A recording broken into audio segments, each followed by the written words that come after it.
Hello viewers, welcome back to online learning platform and we are presently going through 25 lean manufacturing tools.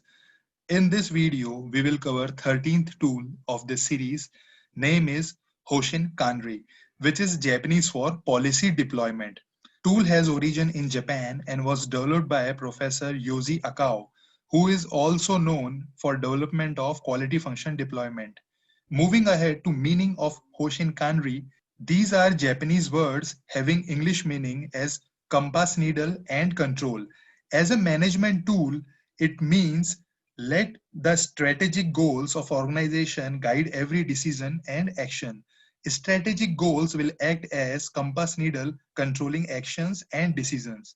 In any organizations, there are three levels of management. Corporate build the strategy over which tactical actions are built by mid-level management. Further, tactical actions are made operational through plant or floor level management.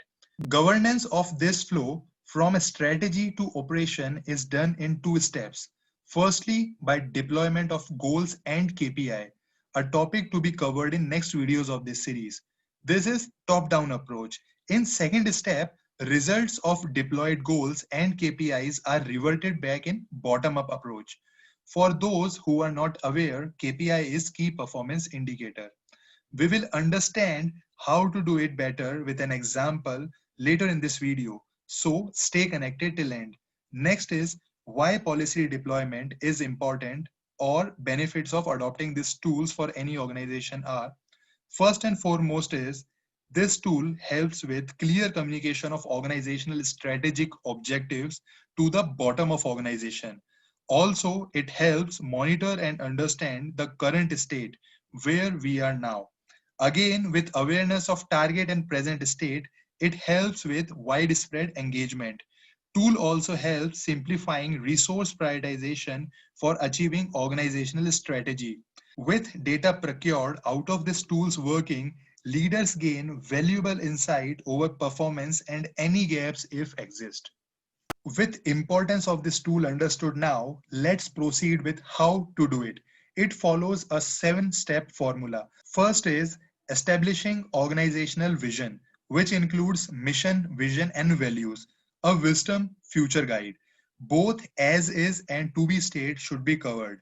Second, to achieve the vision and mission, map or develop breakthrough objectives. These are long-term goals, say 5 or 10 years, but necessary for evolution of organization. Next is to break down these breakthrough objectives into achievable annual objectives or goals. Further, it is required to deploy these annual goals and cascade to people of organization. These 4 steps forms the catchball process, which is a decision-making approach involving a lot of brainstorming among leadership and then deployment of decisions through hierarchy. The top-down approach, which we talked about earlier. Next is turning back to bottom-up approach. Implement annual objectives where individuals and team will start daily activities and make progress. It is also important that we shouldn't forget it for the whole year and have a periodic review to track and check progress and if needed, improvise. These 2 steps follow PDCA cycle, that is plan, do, check, act, which you can learn in our other video. Finally comes the annual review, where new current state is assessed and next year's objective are created. Also, these steps give corporate or strategy builders input to review organizational vision. Let's understand this process through an example. Consider any organization. The step 1 is establish organizational vision. It is written down as to become a leading and reliable global supply chain partner of major automotive customers. Step 2 is to develop breakthrough objectives. It is decided as to expand business footprint to 3 continents. Step 3 is to develop annual objectives. They are developed as each team lead assigned with expanding business to at least one foreign country different from others. Step 4 is to deploy annual objective to team and individual. For team lead, it is to expand business to at least one new foreign territory. For team member 1, it is to explore business opportunities for expansion. And for team member 2, It is to connect with explored opportunities to gain business. Catchball process completed. Step 5 is to implement annual objectives. Teams work. Territory identified for expansion. Market research started for available business opportunities and pitching material created for setting connect. Step 6, periodic review, which is decided at monthly frequency. In first review, it was decided to identify parameters which can help prioritize connect to opportunities. Also, presentation material reviewed and feedback given. Step 7 is annual review. Results were checked.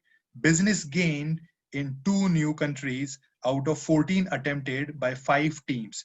Also identified that operational costs have increased 13% than budgeted due to this expansion. These results would help strategy developers in reassessing annual objectives and organization vision. Hope you got it well. That's it for Hoshin Kanri. Like and share the video and give your feedback in comment section. Subscribe channel to keep getting new learning updates. Next video will be on smart goals. Till then, keep learning, keep growing.